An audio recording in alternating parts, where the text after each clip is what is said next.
Aujourd'hui, chez nous, ici, vous avez suivi, il y a un député provincial de Kinshasa qui avait brandi comment dire, les villas de M. Mozitou à un moment donné. Ok? Personne n'a rien fait. Normalement, le procureur général de la République devait se saisir de ce dossier. Mais si c'était un opposant, il l'aurait fait. Mais pourquoi? Mboka ekofi pona moyibi.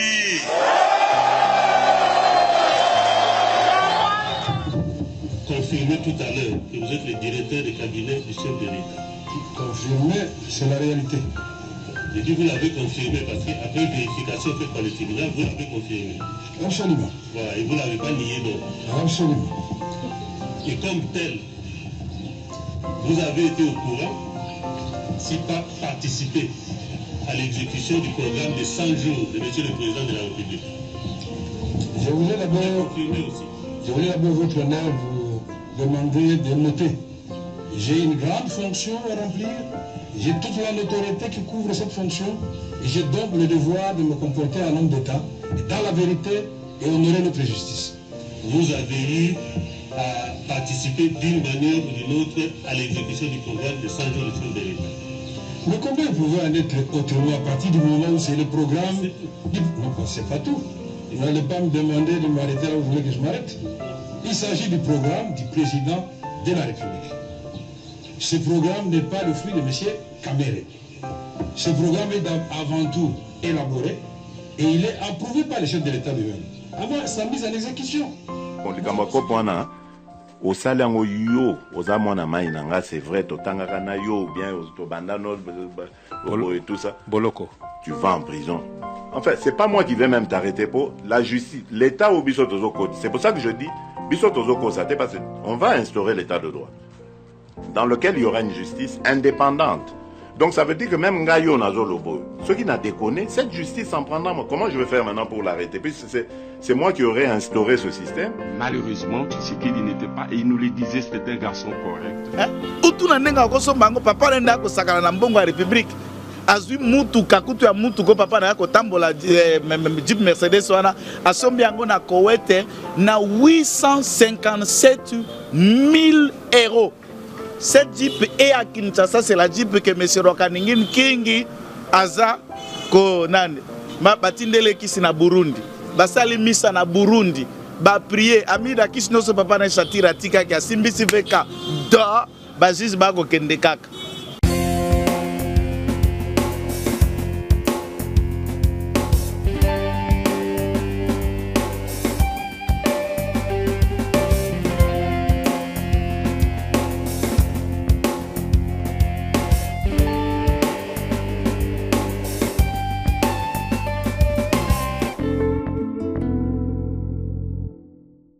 Très chers abonnés à Congo Sukisa TV, Balandi Merveille Madé, Balandi Éco Politique. Merci Nandingue vraiment vous accueillir pour la Kolanda Bino Merveille Madé et la cabine toujours d'actualité. Oyez les Kinshasa, Motena Bino Bipa et Banso vraiment Botsala Kawana pour la Kolanda Ngayo Bino Merveille Madé pour la Mokona Lelo Tozobeta Lisolo et tali toujours procès. Il y a le directeur à cabinet chef de l'État et le cas qui Mokolo Lelo lundi 11 mai 2020, les équipes ont présent à Makala.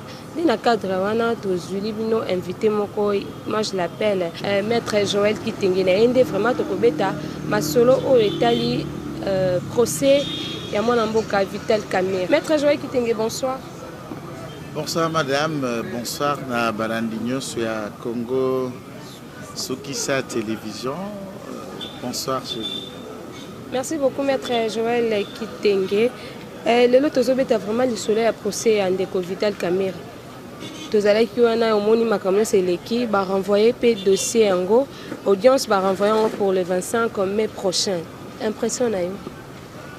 Non, merci. C'est naturel. Procès pénal.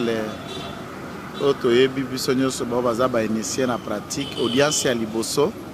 Les audience est à forme, hein? Ça veut dire que la saisine et le tribunal, qu'on vérifie l'identité, il y a prévenu, présentation au ministère public, c'est-à-dire le ministère public a présenté, prévenu oyo aza poursuivre liboso na tribunal constitution ya baparti civile si yana lokola République démocratique du Congo nde aza victime ya moyibi ya bandeko oyo ya ye se constituer partie civile comparution ya baavocat alors tribunal akoluka nano ayeba soki saisine na eza régulière soki eza na baexception na mokolo ya liboso bakenda kosoulever baexception déjà soki tribunal eza compétent soki eza compétente soki baacte de procédure eza régulier soki donc de tout cela a été élucidé. Tribunal a zalaki saisi, tribunal a identifié batu oyo ba zalaki comparaître liboso na ministère public parquet a présenté pe ba prévenir o ba ko landi babuki mibeko mi à l'état na Congo démocratique oyo yepe a azali victime ya moyibi détournement mpe kanyaka ya bandeko Kamere ndeko Jamal na ndeko mususu wana le nom me reviendra tout à l'heure, là je vais vous ajouter. Balaki trop bas ko sambalelo. Na mukusalo impression ngai qu'on ait renvoyé ça le 25, oui c'est naturel, c'est normal. C'est un grand procès qui est historique d'ailleurs pour la République démocratique du Congo en Afrique centrale. Un directeur de cabinet en chef de l'État, oyo akuta mis la main dans le sac, pas à kosamba pona beaucoup n'écouta mis na kati ya libenga l'État. C'est une première. Et tout Congolais était curieux. Les militants peuvent croire dans l'innocence du président Nabango et tout ça. Bon, il y a quelqu'un qui a commis là qui a recadrer. Pour la présomption à innocence, c'était présomption à innocence, ça veut dire nous présumons qu'à ce jour, Ndeko Vital Kamerhe, Jamal et l'autre Bazali va présumer innocent. Il n'y a pas que la présomption de l'innocence, il y a aussi la présomption de la condamnation qui pèse sur eux. Pourquoi? Hier, Bazalaki va inculper devant le parquet. Mais après que le parquet ait enseigné, écouté, Katina Yango, Otobengi va indice sérieux de culpabilité, ça veut dire des éléments de preuve suffisamment vrais, ou Bazalaki inculpé, comme on a échangé, va transformer à commis prévenu. Bakamati dossier na ena ba preuve na ba éléments en charge batindango liboso à tribunal. Déjà ces éléments de preuve et ces indices fait de lui aussi un présumé condamné. Donc la présomption ici a des caractères. Présumé innocent, tout comme il est présumé condamné, mais moi qui t'engue Joël, je présume sa condamnation. Donc moi je suis dans la présomption de la condamnation nae au via ba éléments de preuve, au via ba congolité nangai, au via mignokoli. Jouir comme il le prétend. En tout cas, moi je présume sa condamnation. Voilà, maître Joël, toujours continuer toujours. Kasi lelo to moni pe Ndeko Vital Kamerhe procès to moni nenga mandaki ko répondre na ba juge. Kasi devant ba juge ya lobi ayebi Ndeko Jamal te. Non, bon, ça c'est naturel, hein. Moutou naturellement, on va bien un instinct de survie. Aza sous trop de pression, ba caméra, il a 61 ans, Aza na ban à 14, Aza na parti politique, Aza na ba cadre msousi manae, ce que Oza kosamba pona moyibi. Alors c'est trop de pression sur lui quand même, il faut se mettre à sa place. Quand vous répondez de moyibi et de tournement, alors avec tout ça l'âge aussi, trop de pression. Il s'est perdu dans beaucoup de choses, mais une fois après cette minute, les réseaux sociaux étaient bombés. Ça n'a pas fait 3 secondes, 3 minutes. Naba photo ya yena ndaku. Nandeko. Mais ma déconsu balobi ça dans montage. Bon. Ndeko Jamal pas lobi pas ebiete. À mon avis peut-être il a jamais rabi penda wala jamais a ebi Ndeko Vital Kamerhe. Problème exact, ba oki koyeba na te lokola ba individu.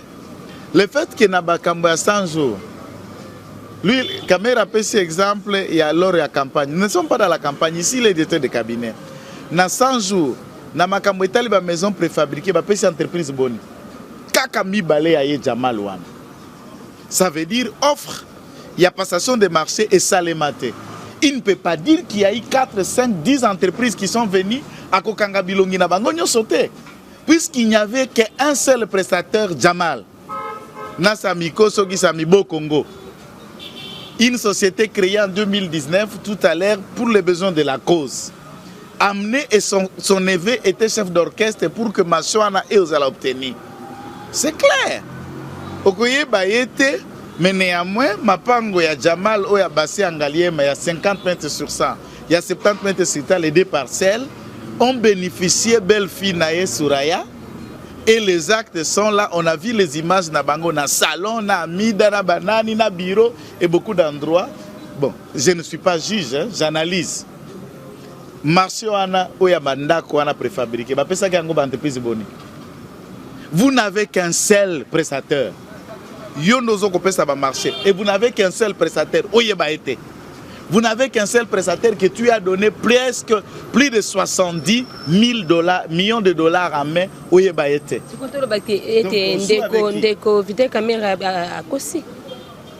Mais quand vous le regardez là dans ses yeux, il est prêt à vous dire la vérité. Il est prêt à fabriquer des choses pour montrer qu'il est innocent. Mais néanmoins, dans la manière de fabriquer, Mbalamoko s'est passé aux aveux à Toubeli. Tant bako tuno ke nala bandai ko kamba misala ma 100 jours batuna tam tabite nala kinga mokote to sala ki neuf tala mutu musus yo za journaliste on comprend dans les années nini azu déjà chimie abandi ko panza gar. Donc là ce sont des aveux reconnaissant que je vais couler mena kendanga mokote to kendana bakinga na basongolo pakala akodoka moibi ya joane suki sabatuka bongo yona 60 na bana bako tala bana pena ndako bako tala tatala biso wala moibi bako zambisa e. Maître Joël, toujours continue toujours attitude ndeko Vitel Kamerhe pe ndeko Jamal au mona qui ont vraiment dingue. Moi je ne fais pas un procès des intentions. Kanisa 2 vidéos à Jamal. Il y avait 2 vidéos. Moko et Salah qui même na polémique lorsque le vice-ministre de la justice maître Bernard Takaïse lorsque titulaire na Zalaka na voyage, il y a quelqu'un qui bongo ko la visite na Makala, c'était la période où Jamal était déjà arrêté. Olanda discussion à Jamal na maître Takaïse na français na lingala. Qui ça vidéo na outil de la bino yango. Pe Bolanda. Deuxième vidéo, tant que Jamal a menacé qu'à commis boma, à se suicider na monoko nini. Mais baby français talo baka. Na lobi wana za vidéo elekiawa. Yo mona yango to za journaliste vidéo. Kasinde audience ezaki lelo. Mais yo zo mona na moibi na âge 80 ans koko maka kizengiti. Oza 82 ans, puis ozo ko iba ba miyo koma nini. Tu ne vas pas ayaki na idée malade. Mais si c'est comme bima comme mayela comme il faut expliquer comme il faut samba le moi je là. Quand on a plus d'argent, est-ce que là nous avons toujours 100 jours? On va prendre le marchandise arrive pour aller livrer. Yo tangu bane ko pesa offre. Et ba kite ke offre na zala ki a 100 jours. Ba tsenga ki muto ko sala misala na dans 100 jours. Toi tu as accepté que tu feras dans 100 jours. Non. Mais est-ce qu'il en a accepté pourquoi maman? Yo ba pesio marso sala ngo na 2 jours. C'est ce que Mukolo Moussala Sengango a 2 jours. Si tu acceptes de produire, il y a Kosala Moussala comme prestataire, auprès de résultat à défense. Si tu trouves que tu ne peux pas le faire en 2 jours, ne donne pas, n'accepte pas. Monsieur Jamal accepte. Je rappelle que Monsieur Jamal est ici plus de 40 ans, depuis le Zaïre. Depuis le Zaïre que Jamal fait ses affaires ici à Kinshasa et au Congo, à Ebina Chiluba, à Ebina Minokwamboka, à Ebina Lingala Kolekanayo. Bana na ena ndako basolaka lingala. Jamala yankete. Ba boîte de nuit nyoso na ba paka juma nyoso ayebi. Voilà, très cher abonné à Congo Sukisa TV, toujours continuer toujours ma son na biso ndeko maître Joël Kitenge oyo aza toujours na plateau na biso ya Congo Sukisa TV. Maître na procès wana tomoni pe ndeko Soraya Piana azali bongo belle fille ya ndeko Vitel Kamerhe et pas à citer. Souraya a cité comme Moïbi T, a cité comme détourneur T. Parce qu'on a Moïbi, où est ça là qui est Jamal Oyaebi Lingala T lelo. Jamal Nzamba Limbiso. Pour qu'on a vidéo là, n'a pas eu tibunyoso. Nzamba Limbisa yo. Koyebi Lingala T. Oye awa osakano sala million à tête à Congolais et tu prends des gens comme des cons. Oko sentir rigueur ya loi na mboko yo. Oko koma koko koleka 82 ans na makala, oko bima maebo na makala. Ndeko te ya yo. O comprendre hein? Jamal, pour qu'il bénéficie d'un marché où il y a 1500 maisons. Après, si premier loupang, on a un bassin en Galema, donc si Tectex africain va venir un bassin d'Engaliema. Au moins, c'est ce que na bâtiment qui t'a magasin Simana, va venir un bassin d'Engaliema. Pour Bimana Aurore, na école à la côté à Loupio. 50 mètres sur 100, première parcelle. Maintenant, c'est comme si la Souraya qui a à peu près 19 ou 20 ans, n'est assombé pas Jamal. Nangaliem, 20 comment c'est possible? Maman, malembêté. Oh. Maman Nayaza, moi, c'est directeur de cabinet. Directeur de cabinet a copiloté posé à 100 jours. Posé à 100 jours à peu près 400 millions de bongo. Namaboko à papa Boki, papa Mobala, maman Naye. Otuna comment Kosombango. Mituna ni on a botuna kabelma. Hein? Otuna nenga Kosombango, papa Renda Kosakala Nambongo à République.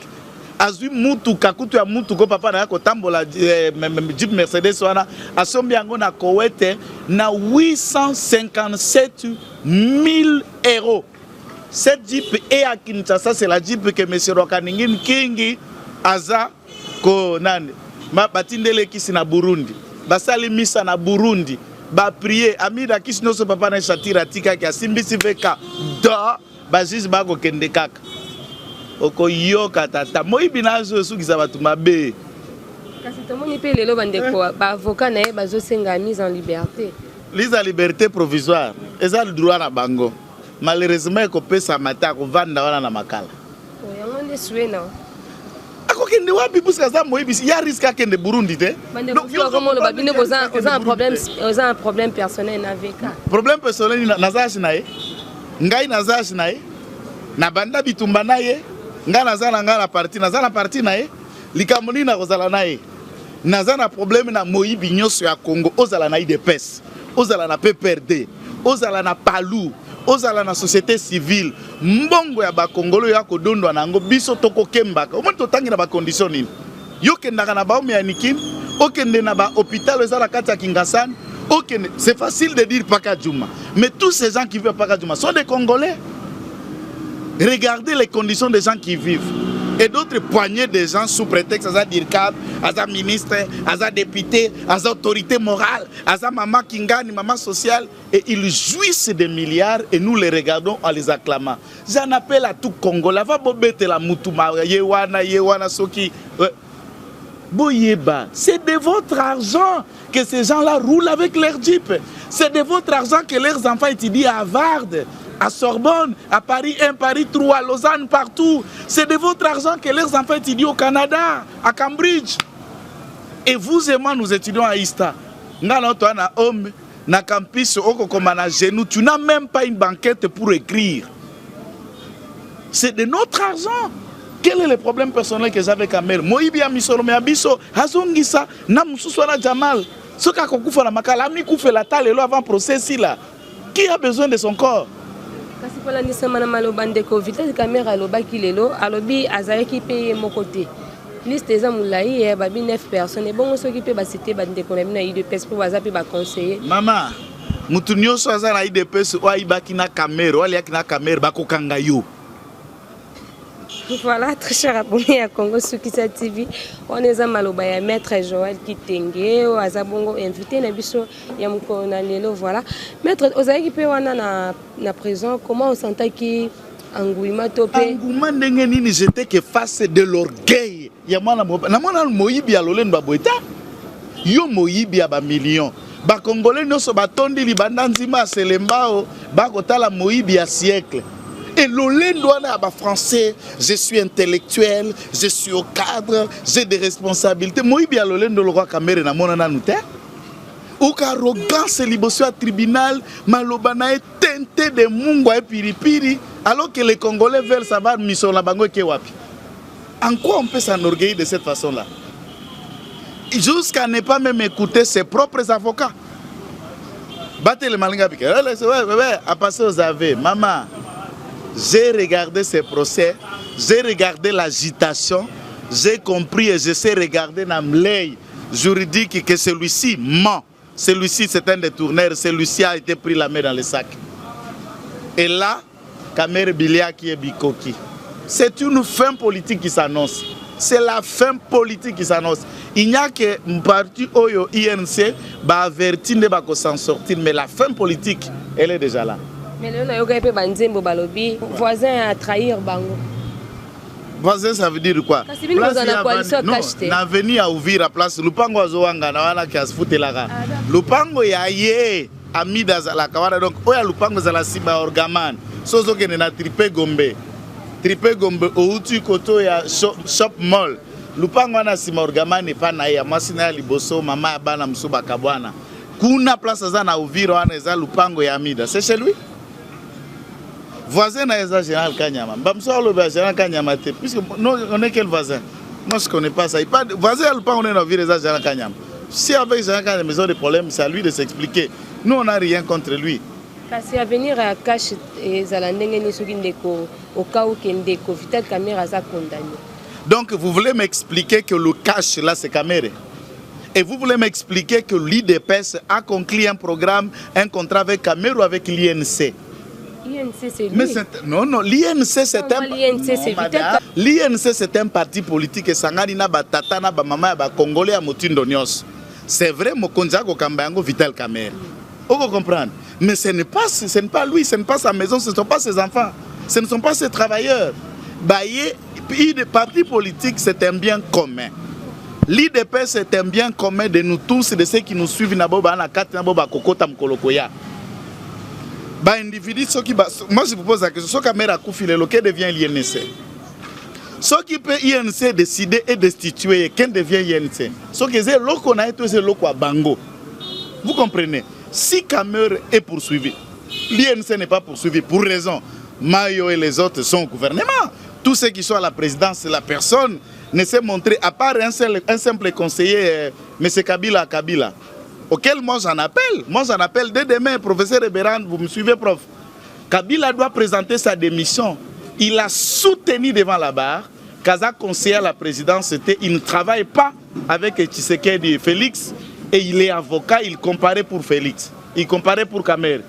Alors que l'exception avait été soulevée, il y a un professeur rwandais, professeur Nyabirungu, on a soulevé la question que le professeur Nyabirungu est avocat de la République démocratique du Congo. Il est avocat au DGDA, entre parenthèses au FIDA. Il est payé et DGDA est une société privée et une société étatique à part entière. Et de ce fait, l'État congolais étant victime, le professeur Nyabirungu ne peut pas lever ses bottes contre l'État congolais dont il est avocat et l'État congolais est son client. Il en est de même de ses conseillers membres de l'INC qui s'est montré arrogant jusqu'à saboter le président de la République dans ses propos. Moi, et le Congrès de Swanga, le président de il n'y a que Zibimpiana qui pouvait arrêter Amida, Keya, Sala, Zongia, Jibayambi. Le président de la République ne peut pas avoir le cœur à Tuntumpiano. Non! La politique et la gestion du pouvoir, avant Moutoua détruire yo, avant Moutoua saboter que tu sais déjà qu'il va te détruire ou quoi, il faut prendre les mesures adéquates. Et c'est de bonnes guerres, c'est du bon sens et c'est la sauvegarde. Il y a régime, il y a pouvoir aux Arango en place. Des gens comme Kabila, comme professeur Nicole, comme Sele Yemba, n'ont pas la place à la présidence. Il doit partir. Pour aller rester des militants au banc comme ils sont en train de crier, l'INC définira seul son destin avec l'IDPS. Et il n'y a pas que l'INC, l'IDPS au cash, il y a beaucoup d'autres partis politiques. Vous comprenez, madame? Donc, sans Kamere, avec Kamere, le cash a un avenir. Sans Kamere, on est à maître Joël Kitenge. Maître Kasi, tu comme l'émission vraiment na souka. Ceux qui pensent ni qui notent pas des connaissances au bazota la vie partout dans le monde et à diaspora. To simba kasi ni bande ko ba simba kasi ni procès yango étant que maître avocat. Procès yango penza to simba nini est-ce que ndeko Kamere pe na démarche bazo kendela. Yo monique akoki pe ko kangama. Toutes les probabilités sont là. Akoki ko kangama. Mais ça c'est oui. Azar ça mo kangami. La probabilité pour qu'Azal la condamné sont là au regard, il y a des éléments de preuve auxquels le ministère public a. Azal a des preuves moko massi. Au moins, il y a des preuves comme ici agitation. Talaga da mikolo muke ndenge suki mande finance comme pembe nakati kuna. Donc au senti pende longia muto senti que Kuba ya moyibi na ye eza déjà grave ndenge ezokoya. Vous comprenez? Donc lié à la condamnée ezali. Ceux qui peuvent s'ouvrir avec beaucoup plus d'humilité, il y a aussi une porte de sortie qui pourra s'en sortir. Mais pour nous, j'insiste et j'ai toujours dit ça, condamnation ou acquittement ne nous intéresse pas. C'est la restitution de tout ce qui revient au trésor public. Nous réclamons, restituez-nous notre argent, M. Jamal, M. Kamer et tous les consorts qui n'ont pas encore commencé leur procès. Nous attendons la restitution pure et simple. À défaut de cela, puisque pour que l'État va procéder à la saisie de tous ces biens achetés par l'argent de 100 jours. Et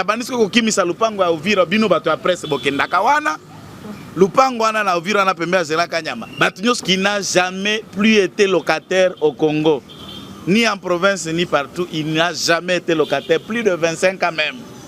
À Gefuta na Ovira, na Gombe, il a plusieurs parcelles. Il n'y a pas que là.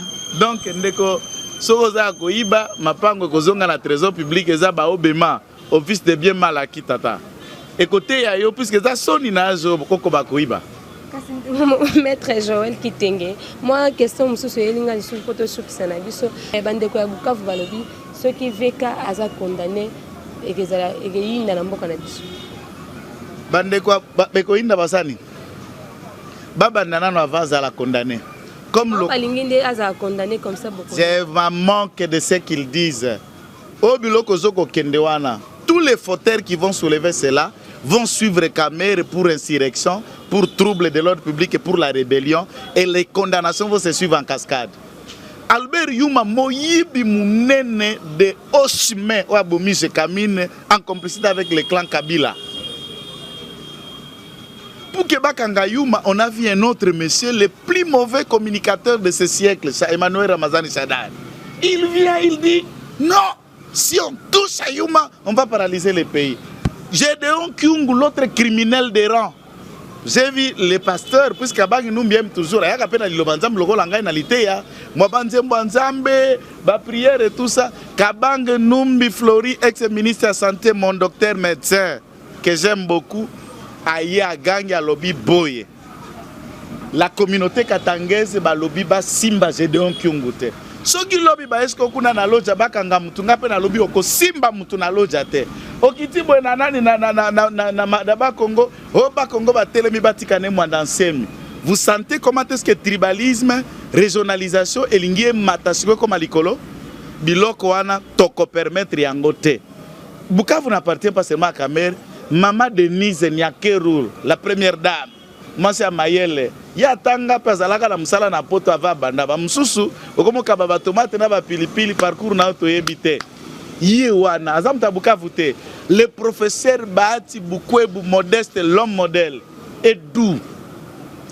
Même à Tabitakuira, le petit-fils de sa grand-mère, n'est pas de Bukavu. Il n'y a pas que l'homme de Bukavu. Claude Nyamuga bana nyoso na bato ebele batu boni baza bato ya Bukavu. Il n'y a que lui. Il n'y a que lui. Arrêtez-moi ça. Entre-temps, Tangwa Kangami, qu'il te salami na Bukavu te, qu'il te salami na Burundi. Vous avez suivi comment est-ce que Bako Sambela qui Burundais en faveur de lui. Et en quoi il est de Bukavu? En quoi il est de Bukavu? En quoi il est de Bukavu alors que la prière n'a pas été faite à Walungu, ni à Bukavu, ni à Mwenga, ni à Ouapi, mais la prière a été faite à Bujumbura. Non, arrêtez un peu de faire des comédies, chers camarades de Bukavu. Acheni le Ziaka. Inchi Siakamer. Na fait ça tambali e iba hapa Congo. Ingawa Walungu, ingawa Uvira, ingawa mgini fulani ama Bukavu, kia fulani ama kia kawaida kia mijengea ni kitu kani. Et vous pouvez vous sacrifier comme des vaches. Pourquoi? Arrêtez un peu, réfléchissez, monsieur. Réfléchissez. Quelle est la vie que les villageois vivent à Walungu? Quelle est la vie que les gens vivent à Bukavu et autres? Et qu'est-ce que ce monsieur a pu faire jusque-là avec l'argent volé? Réveillez-vous quand même. Réveillez-vous, monsieur et madame. Réveillez-vous. Voilà, très chers abonnés de Congo Sukisa TV, vous comprenez vraiment que Toyamba qui bongo maître Joël Kitenge, ou Azali bongo invité na biso ya mokolanilo. Maître Joël, moi lilo basuka pe numéro de téléphone pour na bandeko bazo. Lilo basuka ezate lelo mbote na suka ola zako sukisa clin d'œil na babita nyonso ya Selemba au pavillon par pavillon topesi bino mbote ya lokalo kobanda bambole petit pont Selemba mobimba topesi bino mbote nzamba pambola bino pavillon 8 pavillon 12 pavillon 4 pavillon 5 ya Selemba nyonso nous vous saluons na komba mokonzi Yesu boyi kampiko na mabondeli me bozwa makasi ya kozongisa na biso misolo na biso bana Selemba nyonso qui a dit que caméra kovanda na Selemba te o avanda na Gombe lelo adresse reza wapi numéro plus 243 99 119 34 33 plus 243 99 119 34 33 topesi bana Selemba nyonso mbote et le citoyen le directeur de cabinet président de la République qui habite à Selemba à ce jour mbote yope place aux ara Selemba na monsieur Jamal mbote place aux ara Selemba voilà très cher abonné de CSTV. Merci beaucoup maître Joël Kitenge. Merci beaucoup maître Joël Kitenge. Nandengo répondre vraiment bien que vous en avez un empêchement tout mais on dit quand même qu'on accepte en tout cas te fait sur votre ndimi. Merci beaucoup, Nzamba Pambola Bino. Voilà, très cher abonné de CSTV. En tout cas, tu comme Souka, on a beau comprendre que tu es un qui bongo, le maître Joël Kitenge, au te bétine vraiment ma soeur par rapport à procès et un décovitel caméra audience, c'est-à-dire qu'il est le lundi 11 mai 2020. Bon, vraiment, nous on déplore seulement, toujours déplorer comme Makambo et les cas qui kuna, la presse a été limitée et puis négligée. Partout vraiment tous les cas qui bandent comme sous la caméra est bunga qui va bouka qui peut bander comme ça en tout cas là on déplore en tout cas tout c'est une général Kassongo pas simbara vraiment la police congolaise a mis un peu encore kokota likambo ngo po eza vraiment musala na ye. Merci beaucoup na bino nyonso bozaka vraiment ebele pona kolanda ya bino merveille made les propos tenus n'engage que sonoté makambu nyonso maître Joël Kitenge lobi na kati émission oyo ezo engagé kaka ye moko donc nazata na commentaire ya kosala te. Merci à maman Julie Engage sponsor officiel de CSTV. Merci beaucoup maman Julie Engage sponsor officiel maître Donna Maman mi Thérèse Africa Cool toujours licolo. Voilà, merci à William Kabamba qui était derrière la caméra. Koutunde caméra on le n'ingaki kende. Mais grâce à Dieu on vraiment et vendi nango vraiment merci beaucoup na bino nyonso amovier Alidor Wabelo depuis la France na peso Wambote vraiment merci aussi à Roger le combattant depuis la France toujours. Merci beaucoup ngai na bino tokutani bongo soki nzamba lingi na masole ya sika. Au revoir. De lui indiquer le site où il va ériger ses différentes cités. Je suis dans mon pays ici depuis 1968. Je vais commencer à commander les marchandises avant de recevoir aucun rang. Parce que j'ai confiance en mon pays. Voilà la réalité maintenant. Nous avons 180 conteneurs. Nous avons 300 maisons pour Kinshasa. Nous avons 300 maisons pour Bakongo. Nous avons 300 encore pour Kivu. Nous avons 300 maisons pour Kananga. Nous avons 300 maisons encore pour Boujmaï. Maintenant, la semaine prochaine, si Dieu est élevé, on va commencer le travail. Parce que tous les experts ils sont là, tu me comprends. Tout le monde, enfant congolais, bon travail aussi. Voyez-vous, je suis à votre disposition, à son disposition le gouvernement du Congo.